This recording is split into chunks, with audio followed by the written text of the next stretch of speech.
안녕하세요. 만나서 반갑습니다. 저는 상명대학교 한국언어문화 전공에 있는 전정미라고 합니다.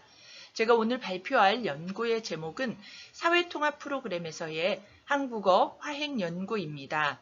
이 연구에서는 한국에서 이루어지고 있는 사회통합 프로그램에서 한국어 교육을 진행하는 과정에서 화행이라는 것이 어떻게 다루어지고 있는지 그 내용에 대해서 연구한 내용을 말씀드리려고 합니다. 오늘 발표는 네 부분으로 나누어서 말씀드리려고 합니다. 첫 번째는 이 연구의 배경에 대해서 먼저 설명드리겠습니다. 두 번째는 의사소통 능력이라는 것과 화행을 사용하는 것이 어떤 관련성이 있는지 살펴보고, 세 번째로 실제 한국에서 이루어지고 있는 사회통합 프로그램에서 의사소통 기능이라는 것을 어떻게 규정하고 교육 내용으로 삼고 있는지 말씀드리도록 하겠습니다. 그리고 마지막 부분에서는 이 연구의 결론에 해당하는 부분들을 요약해서 정리하도록 하겠습니다. 첫 번째로 연구의 배경에 대해서 살펴보도록 하겠습니다. 여기에서는 세 가지 내용을 다루려고 하는데요. 첫 번째는 연구의 목적과 필요성, 그리고 두 번째 선행 연구에 대한 검토를 간단하게 하도록 하겠습니다. 그리고 세 번째, 이 연구에서 대상으로 삼은 자료가 어떤 것인지 말씀드리도록 하겠습니다. 첫 번째로 연구의 목적과 필요성에 대해서 살펴보도록 하겠습니다. 우선 이 연구의 목적은 크게 세 가지로 나누어서 살펴볼 수 있겠습니다. 첫 번째는 대한민국의 사회통합 프로그램의 운영 방식이 어떠한지, 또한 사회통합 프로그램의 한국어 교재에 나타난 주제와 기능이 어떠한지를 분석하는 것입니다. 그리고 이 분석 결과를 바탕으로 해서 이민자가 문화적인 차이를 극복하기 위해서는 의사소통 능력의 배양이 필요한데, 이와 같은 의사소통 능력을 배양하기 위해서는 문화적 화행에 관한 교육이 필요하고, 특히 이 문화적인 화행 교육을 이루기 위해서는 어떤 방법이 필요한지 그 방법에 대한 것들을 모색해 보는 것입니다. 이 연구의 필요성은 우리 사회의 변화하는 모습에서부터 찾을 수 있겠습니다. 한국 사회는 해마다 외국인이 꾸준하게 증가하고 있습니다. 그 원인을 살펴보면 우선 결혼 이민자의 증가와 또 고령화, 저출산이라는 사회의 변화하는 모습에 따라 외국인 노동자들이 대거 유입되고 있습니다. 또한 유학생들도 증가하고 있어서 국내에 체류하고 있는 외국인의 수를 살펴보면 2015년 62만 5,137명에서 2019년 12월 31일을 기준으로 했을 때 252만 4,654명으로 2015년도에 비하여서 32.9% 정도의 증가를 보이고 있습니다. 이처럼 한국 사회가 변화하고 있다라는 말의 의미는 한국 사회가 달라지고 있다라는 뜻으로도 해석할 수 있겠습니다. 한국은 더 이상 단일한 문화를 가지고 있는 나라가 아니라 다양성과 이질성이 존재하고 있는 다문화 사회입니다. 뿐만 아니라 서로 다른 문화적인 차이에 의해서 구성원들 사이에 의사소통의 문제가 발생할 수 있고, 이와 같은 의사소통의 문제는 갈등을 유발할 수 있는 요인이 되기 때문에 더더욱 의사소통 능력의 중요성을 강조할 수밖에 없고, 무엇보다도 문화적인 차이에 의한 것들을 극복할 수 있는 방안이 필요하겠습니다. 사회통합 프로그램은 한국에 체류하고 있는 외국인이 한국 사회의 구성원으로서 생활하는 데 필요한 한국어, 그리고 경제, 사회, 문화, 이와 같은 교육 내용을 바탕으로 하여서 법무부에서 마련한 교육 프로그램입니다. 사회통합 프로그램과 관련된 연구는 크게 두 유형으로 나누어집니다. 첫 번째 유형은 사회통합 프로그램 운영에 대한 문제점과 그 문제점을 개선하기 위한 방안을 모색하는 연구가 있고, 또 다른 한 유형은 사회통합 프로그램 한국어 교육에서 이루어지고 있는 교육 내용에 대해서 다루는 것이 또 한 유형입니다. 오늘 연구와 관련된 부분은 한국어 교육 내용과 관련된 것이라서 그 내용에 관한 것들을 자료에 올려두었습니다. 한국어 통합 한국어 교육과 관련된 교육 내용으로는 사회통합 프로그램에서 교육 과정과 교재, 그리고 평가가 어떻게 이루어지는가 하는 것들에 대한 연구가 이루어졌는데 주로 한국어 교재를 분석하여서 그 교재 안에 있는 교육 내용이 얼마나 타당한가 하는 것들을 검토하는 것이 연구의 주된 내용입니다. 대표적으로는 조항록 2012, 김정민, 윤영애와 손경애, 또 정호선, 이미양 선생님 외에 이런 분들이 쓰신 연구가 대부분입니다. 이와 같은 선행 연구를 종합해서 살펴보면 사회통합 프로그램에서 한국어 교육은 분명한 교육 목적과 방향을 가지고 있습니다. 다만 교육 내용의 실질성이라는 부분에 있어서 다소 부족한 부분이 있고 특히 좀 2013년도에 발간된 것이기 때문에 당시에 그 사회적인 요소는 현재의 문화교육의 방향과는 조금 차이가 있어서 다소 미비한 상호 문화주의적인 관점에서 문화교육이 이루어집니다. 그러니까 한국 문화 중심의 문화교육이 이루어지고 있죠. 또한 조금은 불충분한 의사소통의 상황에 관한 것들이 지적된 것이 그 선행 연구에 대한 내용입니다. 사회통합 프로그램에서 사용하고 있는 한국어 교재는 2012년도에 개발된 교재가 2020년도까지 사용되었습니다. 자, 그런데 2019년도 국립국어원에서 연구사업으로 신규 교재 개발을 진행을 하게 되었습니다.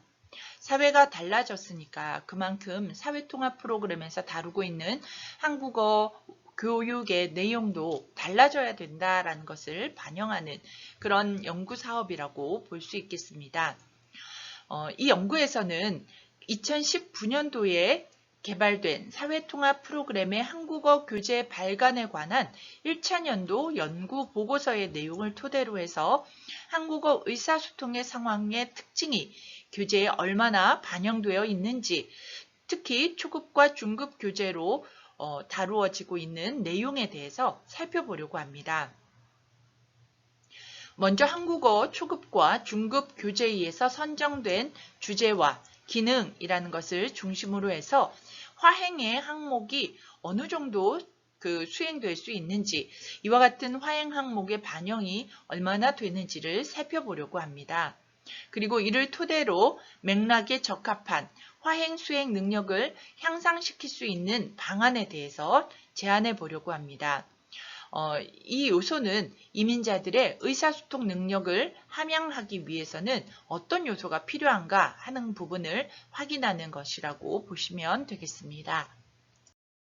두 번째로 살펴볼 내용은 의사소통 능력과 화행의 사용과 관련된 부분입니다. 여기에선 두 내용을 나누어서 확인하려고 하는데요. 우선 기본적으로 화행의 개념과 유형에 대해서 살펴보고 화행과 언어 사용과의 관련성에 대해서 살펴보도록 하겠습니다. 첫 번째로 화행의 개념과 유형에 대해서 살펴보도록 하겠습니다. 선생님들 다 알고 계시는 것처럼 화행 이론은 바로가 행위를 수반한다라는 기본적인 개념을 제안한 오스틴에서 시작하여서 그의 제자인 썰에 의해서 체계화되었습니다.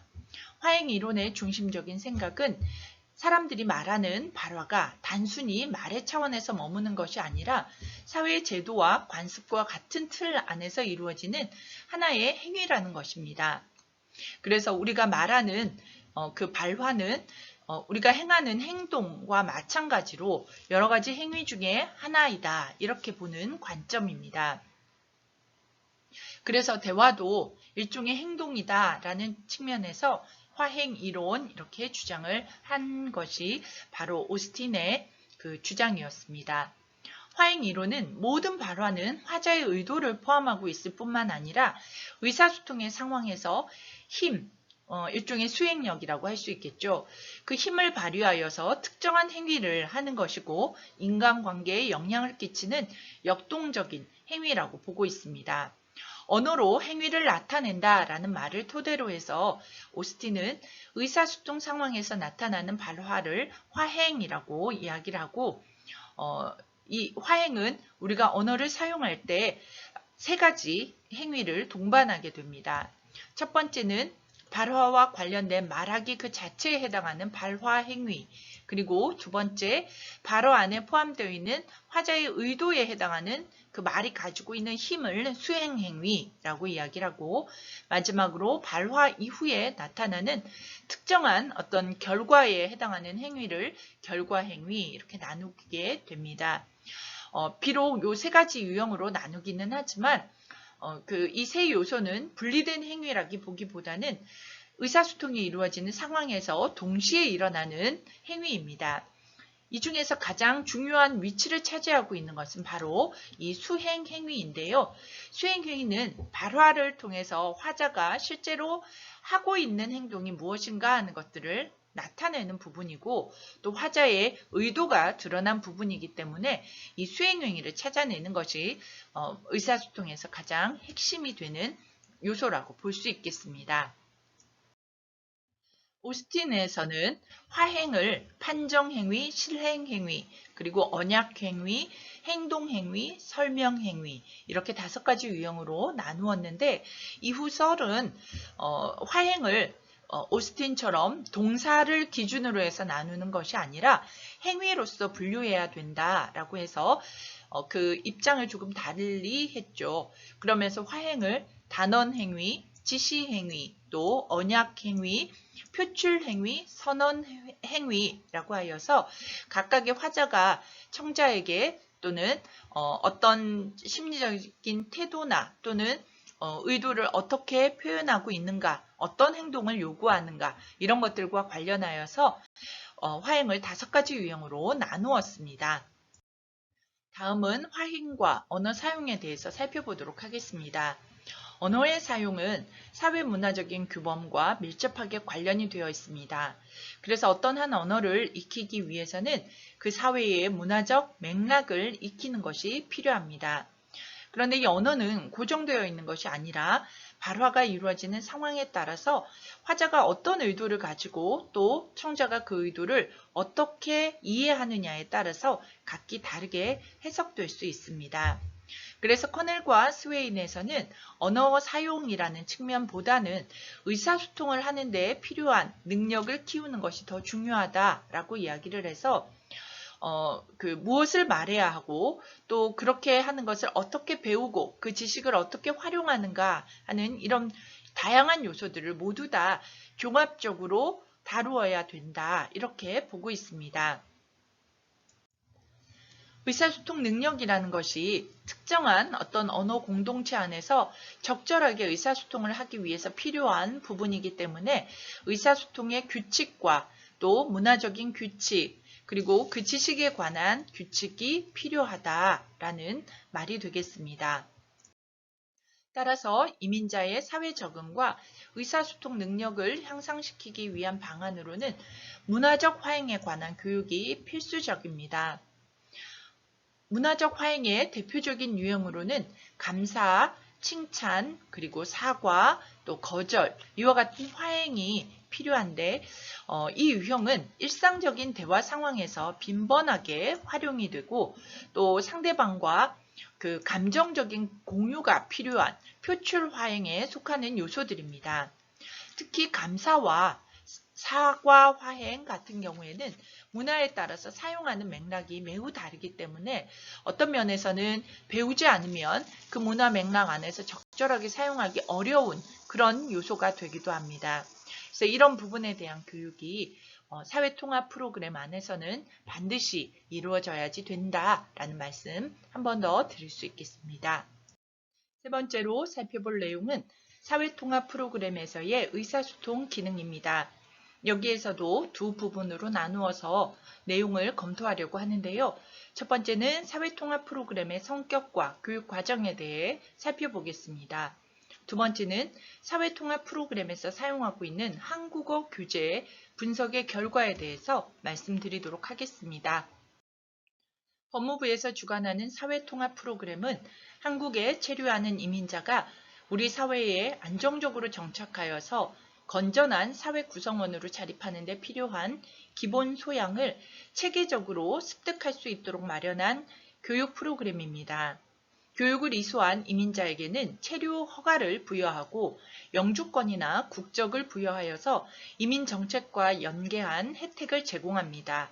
이와 같은 혜택은 참여자의 성취도를 높이고 교육 효과를 극대화하여서 사회 통합 정책의 핵심적인 역할을 수행하도록 하는 것이 이 프로그램의 목표입니다. 사회 통합 프로그램의 정규 교육 과정은 총 5개의 단계로 구성되어 있습니다.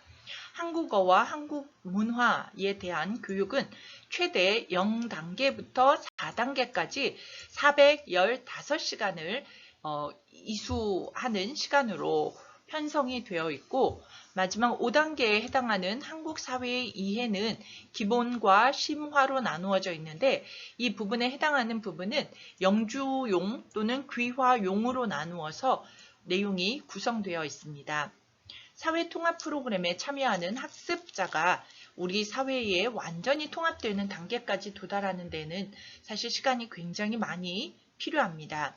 그럼에도 불구하고 이 프로그램은 새로운 문화에 적응할 수 있도록 할 뿐만 아니라 의사소통 과정의 참여자로서 학습자들이 충분한 역할을 수행할 수 있도록 성장하고 또 발전하는 데 기여할 수 있는 프로그램이라고 생각합니다.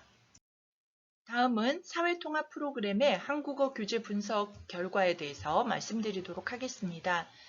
사회통합 프로그램에서 사용하는 신규 교재는 2019년 국립국어원 용역으로 개발이 되었고, 이민자 유형별로 보조자료가 함께 개발이 되었습니다. 결과 보고서에서 밝힌 사회통합 프로그램의 각 단계별 교육 목표는 선생님들 지금 보고 계시는 표와 같습니다. 각 단계는 기초 단계에 해당하는 0단계부터 가장 높은 5번째 단계에 해당하는 4단계까지 이렇게 나누어져 있습니다.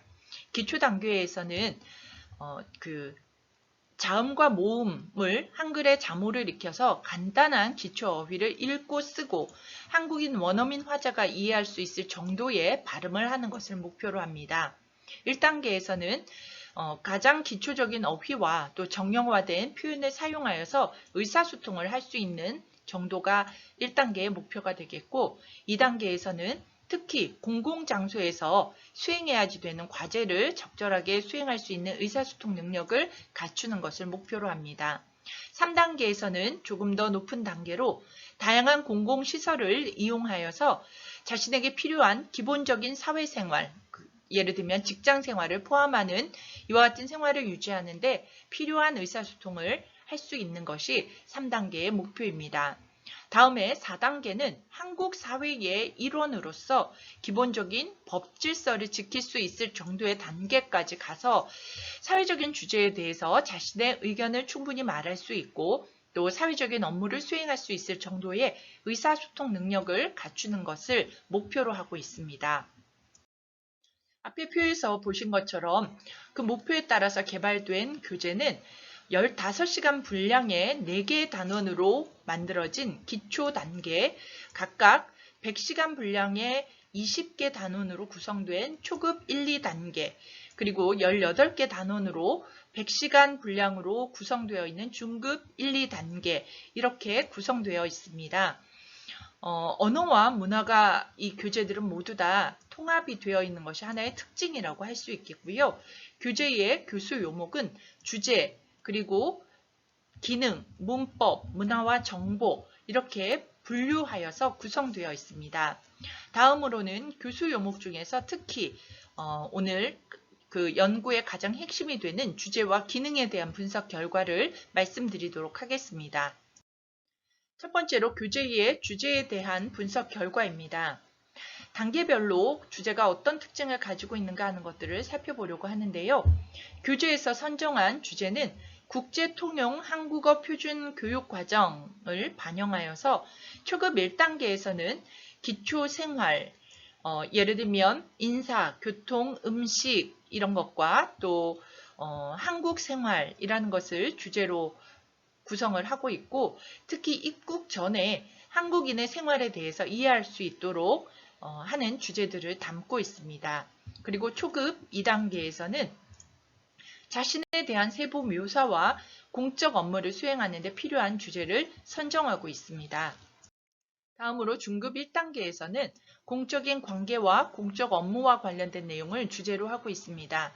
대표적으로 대인관계에서의 예절, 그리고 한국 문화에 대해서 이해할 수 있는 주제를 다루고 있는데, 중급 1단계에서는 특징적인 것이 한국 문화에 대해 이해할 수 있는 주제 중에 하나로 부동산에 대한 내용을 담고 있는 것이 아주 특징적인 요소라고 할 수 있겠습니다. 또한 한국의 이민 생활에서 직장 생활과 또 취업 활동에 대한 어떤 요구가 높다라는 점을 반영하여서 직장 생활에서의 업무와 구직 활동과 관련된 것도 중급 1단계의 주제와 관련된 내용으로 다루고 있습니다.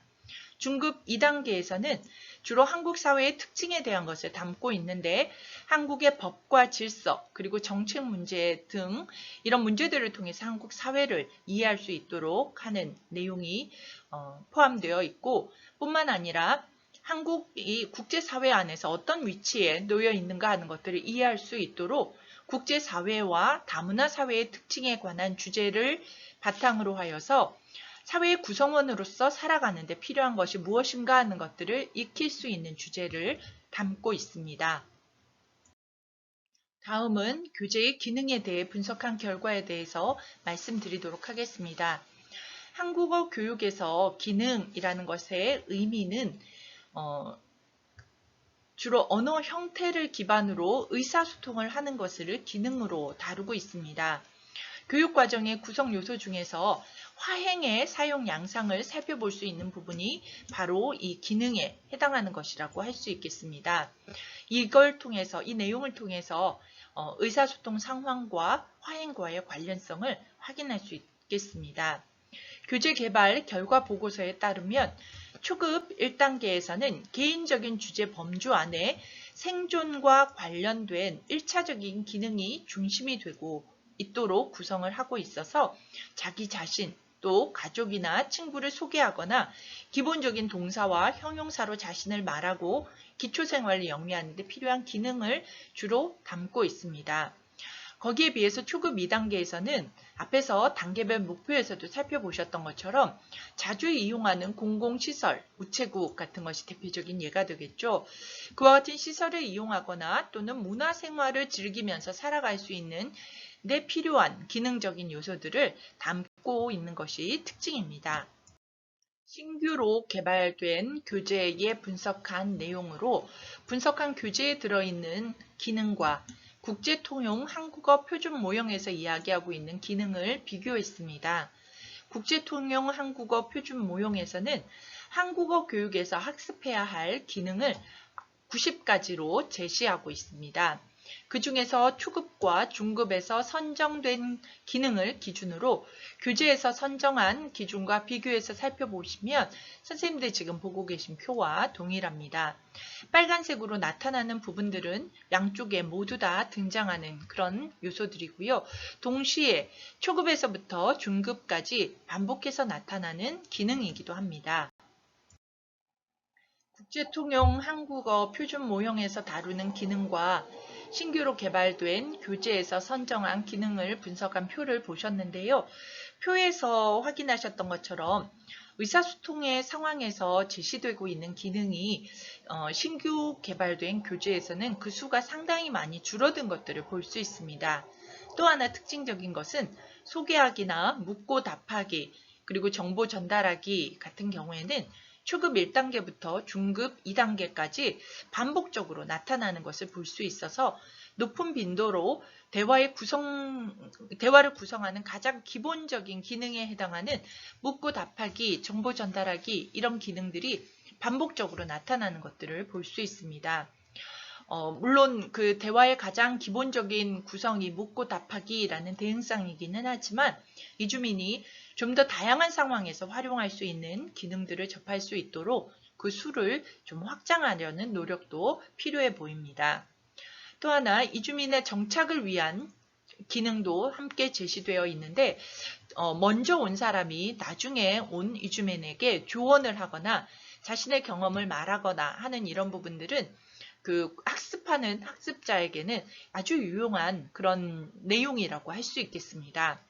또 하나 세 번째 특징적인 요소는 표준 모형에서는 제시된 칭찬 또는 사과, 거절, 감사 이런 부분에 해당하는 화행은 그러니까 기능이라고 이야기했죠. 그런 부분은 다루지 않아서 이주민의 한국 사회 적응에 필요한 실제적인 기능을 학습하기엔 좀 어려운 부분이 있는 것 같습니다. 이런 요소들은 문화적 화행이라고 앞에서 말씀을 드렸는데요. 이 부분에 대한 부재가 신규 교재에 어쩌면 가장 보완해야 할 점이라는 생각이 듭니다. 칭찬 화행 같은 경우는 그 문화적인 화행이라고 부르는 이유가 일상적으로 사용되면서 인간관계의 가장 기본이 되는 화행이고 또 문화적으로 활용하는 방법에 있어서 차이가 있는 화행입니다. 따라서 배우지 않으면 정확하게 사용하기가 어려운 그런 부분들이 될 수 있죠. 또 사과 화행은 수행하는 화자의 입장에서는 자신의 체면이 손상되는 그런 발화이지만 그 행위의 대상이 되는 청자의 체면을 세워줄 수 있는 행위라는 점에서 우리가 중요하게 여기는 공손의 한 형태로 배워야 하는 기능이라고 할 수 있습니다. 물론 지나친 사과는 오히려 상대방을 불편하게 할 수도 있는 부분이 있기는 하지만 이주민의 경우에는 의도치 않은 실수나 또는 오해가 있을 수도 있기 때문에 자신의 행위에 대해서 이해를 구하는 그런 공손한 행위로서 학습하는 것이 필요하겠습니다. 세 번째로 거절하기에 해당하는 거절화행은 요청이나 제안 또는 약속이나 초대처럼 상대방의 호의나 또는 제안에 대해서 뭔가 거부하는 비선호적인 말이기 때문에 잘못 수행하는 경우에 상대방과 갈등을 일으킬 수 있는 화행입니다. 따라서 대인관계를 유지하기 위해서는 그 사회에서 통용되는 거절 화행의 사용 방식을 이해하고 또 거기에 맞추어서 수행하는 것이 필요하겠습니다. 쿨마스라는 학자가 이야기한 내용 중에 감사 화행은 그 사용하는 규칙이 문화권마다 다르기 때문에 외국인 학습자가 오해나 또 사용하는 데 있어서 어려움을 겪게 되는 부분이 많다라고 지적을 하고 있는데요. 이와 같은 연구 결과를 통해서도 이주민을 위한 언어 교육에서는 화행을 사용하는 양상에 대한 교육이 반드시 이루어져야 되는 것이라고 할 수 있겠습니다.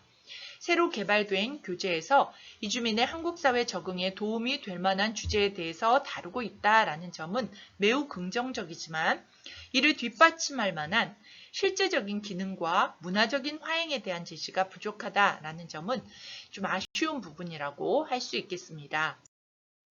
특히 사회통합 프로그램에서 다루고 있는 한국어 교육에 활용되는 교재에서는 문화적인 화행 교육의 필요성이 더 강조될 수밖에 없습니다. 이 프로그램 안에서는 의사소통 능력의 향상이라는 목표 달성을 위해서 무엇이 그럼 의사소통 능력인가에 대한 답을 이 문화적 화행에서 찾을 수 있을 거라는 생각이 듭니다.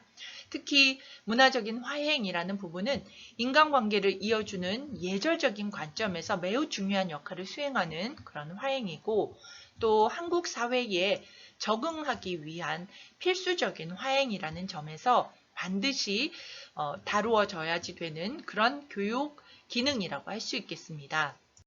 정리하는 말 살펴보도록 하겠습니다.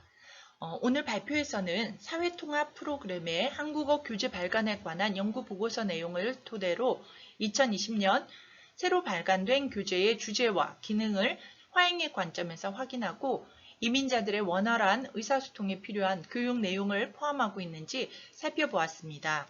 분석 결과 초급과 중급 교재는 모두 학습 시간에 맞추어서 체계적으로 구성되어 있었습니다. 또한 주제면에 있어서는 이전의 교재와는 달리 이주민의 상황을 최대한 반영하기 위한 노력이 돋보였습니다. 그렇지만 기능적인 면에 있어서는 조금 아쉬움이 남는데요. 무엇보다도 문화적인 화행에 대해서 다루지 않았다라는 점이 가장 아쉬운 부분입니다. 현재와 같은 수준의 화행 교육으로는 이주민이 사회 구성원으로서의 역할을 감당하기에는 좀 부족한 부분이 있어 보입니다. 따라서 사회통합 프로그램에서 이루어지는 화행 교육의 내용에 칭찬하기, 또 사과하기, 거절하기, 감사하기 이와 같은 문화적인 화행을 폭넓게 다루는 것은 이민자가 한국 문화를 이해하고 이를 토대로 해서 우리 사회의 구성원으로서 적응하고 자립할 수 있는 더 나은 방안을 마련하기 위한 필수적인 요소라는 점을 한 번 더 강조드리고 싶습니다. 따라서 교재의 부족한 기능들은 보조자료나 활동을 통해서 충분히 보완해야 할 필요성이 있습니다. 이 연구는 실제 교재의 대화 상황을 하나하나 살펴보지는 않은 점이 한계로 지적될 수 있겠습니다. 그럼에도 불구하고 연구 결과 보고서의 내용을 토대로 해서 살펴보았기 때문에 사회통합 프로그램 교재가 어떤 내용을 담고 있고 또 어떤 의도를 가지고서 편찬되었는지에 대해서는 충분히 확인할 수 있다고 생각합니다. 또한 이 연구의 결과는 이민자가 사회통합 프로그램의 한국어 교재를 활용하여서 문화적인 차이를 극복하고 또 의사소통 능력을 향상하는 데에 조금 더 기여할 수 있는 바탕이 될 수 있을 것이라고 생각합니다. 이상 모든 발표를 마치겠습니다. 경청해 주셔서 고맙습니다.